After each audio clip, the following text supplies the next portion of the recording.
The Scene projects are brought to you by these fine sponsors: Cliff Avenue Upholstery and Restoration,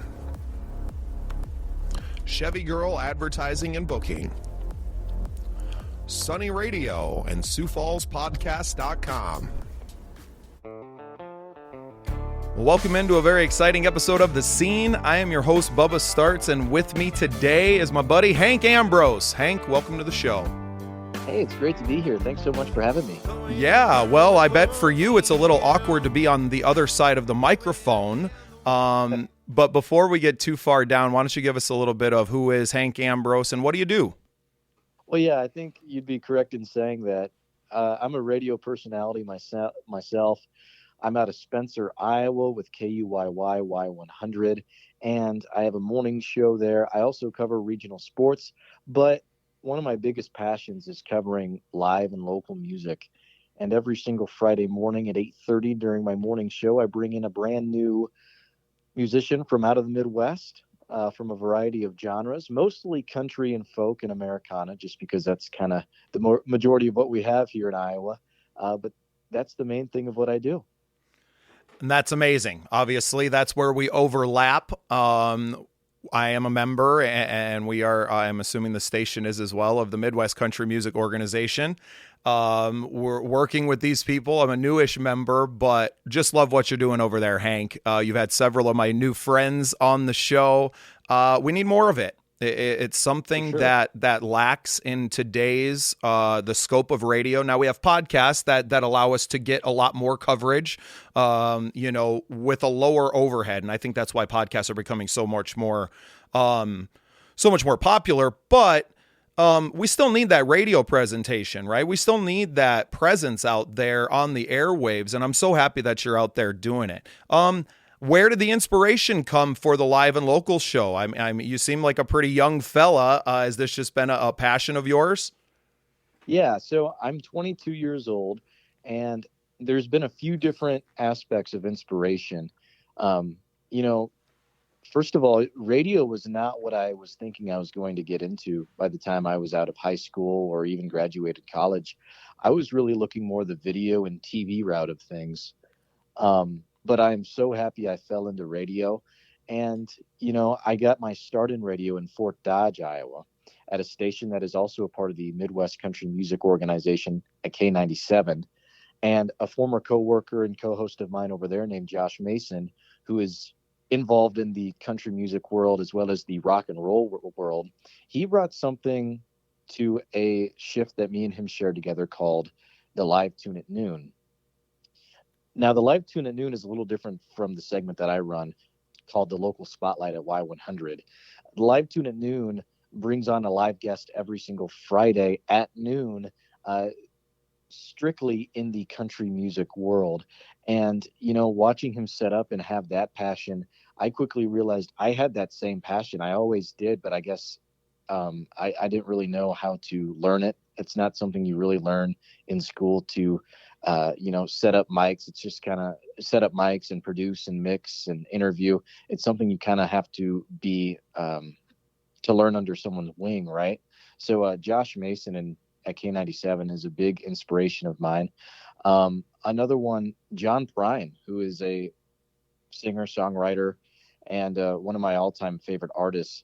He used to highlight musicians that were independent with Oh Boy Records, and that's something that drew a lot of inspiration to me. I think there are so many talented musicians in the world, and I think there are so many more that need to be highlighted on today's radio that just simply are not. And it really hurts me when I see some of these artists that I love and listen to every single day don't get the recognition they deserve. So that's just what I'm trying to do with my shift. I think it's awesome. And exactly what you're talking about is exactly how we kind of fell, backwards into this podcasting and everything that we're doing. So we host a weekly event called the Songwriter Showcase, where we feature one songwriter at a local establishment. and record that for the podcast. They get to share 4 or 5 of their songs. We interview them in between. Becomes a very, the old VH1 storyteller. You're way too young to remember all that stuff. But we used to have these things in the mainstream, right? Like we were getting this from mainstream artists years and years ago. And then as the paradigm has just completely shifted and the music industry has totally changed, it's actually made it better because all the artists are independent now, or at least, a vast majority of artists that are out there are independent artists. They're not signed to any labels or doing, they're not playing that game. So they're not under anyone's control. But then you also have the advent in the last, really the last 5 years of podcasts just being the chosen media source as far as ears. Now, that doesn't mean that every podcast, right, is, Joe Rogan's, but it's those big ones that are pumping up the industry as a whole and leaving it open and kind of paving the way for a guy like me to come in and say, hey, this is what I'm passionate about. I'm just going to gather all of this and just put that out there into the world and broadcast that. And then you get to kind of see the returns from that. And early returns are, I get to meet a ton of artists. I've already met hundreds of artists that I never would have met if we didn't start this. And then realizing that like, oh, that's what I liked about being a musician, was just being a part of a scene. I don't have to be the star. I just want to be there. Oh, I agree. And being able to showcase the artists that really deserve it and have a story to tell. I think stories resonate with so many different people. Sometimes the story resonates more with me than the song does or the artist does. And it's just a special thing to share art. I mean, I'm a big fan of sharing art in general. So. Well, and you're in such a great spot there. That Spencer, Iowa, Okoboji, that whole area, obviously it slows down in the winter, but during the summer, there are stages all over. You can't walk down the street or go around the lake without hearing live music. So you're in a great spot. You're doing a wonderful, wonderful thing. I love just... For me, not being on the show myself, which I'm sure we'll get down there eventually. You got it. Just seeing my friends on there gives me so much pride, right? Like, oh, I know them. I don't know if you've had a, Brad Morgan or Scott Kirkhart or any of these guys that, frequent that area quite a bit. But, for us artists and kind of changing hats right now, it makes the dream feel more real when you get those opportunities. Yeah. I'm not an artist or a guitar player or anything myself, but I've had artists share very nice things about that, saying, being on air and being able to hear my song on air drives me even more to do better. And I think that's really sweet. But that's, really up to them. I think some folks are like, oh, whatever, radio. But I love radio. I love being able to share a message with the world. And again, it's all about drawing it back to those who deserve it. And Scott Kirkhart and Brad Morgan are both great guys, both of them from that Manson area. And that Manson town, they produce a lot of talent for the state of Iowa. It's really impressive because you got Jesse Wilson and Clint Riedel over there as well. Corey Waller and the Wicked Things are kind favorites. Yeah. So Manson it's incredible what just some of these different hotspots can do for the state of Iowa. Must be something in the water over there, huh? Yeah, I guess so. I don't know. And it probably speaks to the fact that I know some of these guys that they came from families that made music in that area, right? So maybe it's something just about the environment that all of these people were raised in where music just filled your town. I grew up in Deadwood, South Dakota. It's very similar. I mean, per capita, it's only 1,000-person town, but per capita, right? Like a high percentage of those people are artists or musicians or something. And then you have little hotbeds like that around the country in small towns, not just a place like Nashville where you would expect it. Oh yeah, for sure. I'm gonna, and I think part of it is because I'm from there, sure, but I will die on the hill and say that Fort Dodge, Manson, Iowa, they have the best music scene in the state. I mean, all the talent I just listed there, and even more. There's plenty of more that I have left off the list. Tank Anthony Band is from around there too. Owen O'Brien. Um, there's so many more. I'd hate to leave someone off the list, but Right. Well, I would I love encourage that. anyone who's interested in that list to go to midwestcountrymusic.org, and you'll find most of them there. It's beautiful because the organization has given us a larger community to attach our smaller towns to. I grew up here in South Dakota. I don't live in Deadwood anymore, but I live in another small town in South Dakota.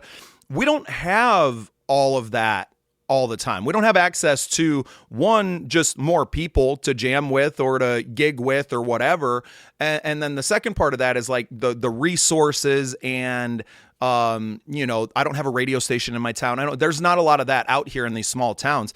And I think that's why someone like yourself and the fact that your station supports this too, it is so important to have that, because if we don't, I don't know where people get inspired from, right? Mm-hmm. Yeah, I've been a big fan of the Midwest Country Music Organization. Um, I'm proud to go to the award show every single year, which is up in Okoboji, Arnold's Park, and um, I like what you said earlier about part of being involved in local music is meeting other musicians and hearing what they have to say and what they play, and that's the fun of it. And I couldn't agree with you more. And that love of it permeates the entire organization. We all feel the same way. And how great, once a year, April 12th, 2025, mark your calendars for this year's award show, that we get together. And, everybody was watching the CMAs recently, and I was like, I don't even care. I don't know anybody on that stage. I'm excited. The only award show I care about is ours, because I get to celebrate every single award, because somebody I know is going to win it, right? Like that's way cooler to me than watching the CMAs and seeing Chris Stapleton win his 13th Male Vocalist of the Year award. Who cares? He's great. Yeah. He's great. That's nothing to take away from Chris Stapleton, but do we really need to honor the same man for a decade? How many careers could that have changed for someone else to win that award? I agree. Awards go a long way because it gives a little bit more press, and you get to hold that next to your name. And, those awards do mean a lot. I don't care, what anyone says. Winning any sort of award means a whole lot, because it gives you that much more exposure. And exposure is just the name of the game. It's a legitimacy, right? It's not you telling someone that you're great. A whole group of other people said you're great. And now you get to tell the world. Well, you don't have to sit there and tell them anymore. When Jordan Beam goes, best country act in Iowa, like you no longer have to be like, oh, well, I do this and that. No, your reputation now speaks for itself. Right. And that's what the awards and those things are for. And how awesome that we have our own award show, because most people aren't going to do the research and be like, well, what's the Midwest Country Music Organization? And finding out that, oh, well, it's just a small group of, 300 or so members. Nobody's going to do that. They're going to be like, oh, you won an award. That's a big deal. Oh, you were on the radio. That's a big deal, right? So I think as artists, we need to take that different approach too, that like it all means something to someone else. Sure, it might not mean the world to you. It's just a little radio interview. It's just a podcast. It's just that. But it may be the point of entry for someone into your world. And if you think that's not important, then you're not in the right business. Well, yeah, and that goes for everything. It's about who you know, I'd say.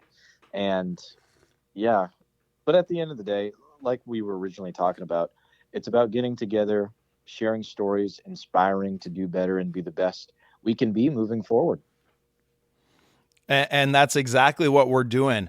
Hank, I don't want to take up too much of your time. I look forward to meeting you before the award show, hopefully. And if not, I'll definitely see you there. The scene will be well represented this year. We're looking for some fun red carpet ideas to bust out. And I really appreciate you. I appreciate who you are and what you're doing. And you're a big part of where all of this goes. And we hope we get to work with you a lot more here at the scene. Well, of course. And let's have you on the local spotlight sometime. Hopefully in the next few weeks, we can get Bubba Starts on the show. Well, I would be tickled. Absolutely, Hank. You want to go ahead and plug the show and any of your online stuff and where people can find you?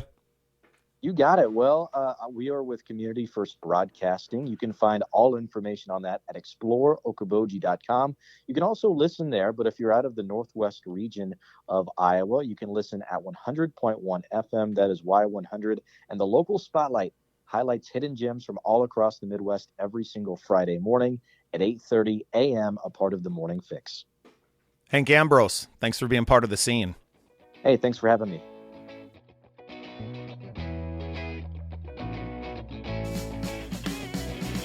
Thanks for listening. Remember to follow the Scene Projects on all your social media channels and get even more content at thesceneprojects.com.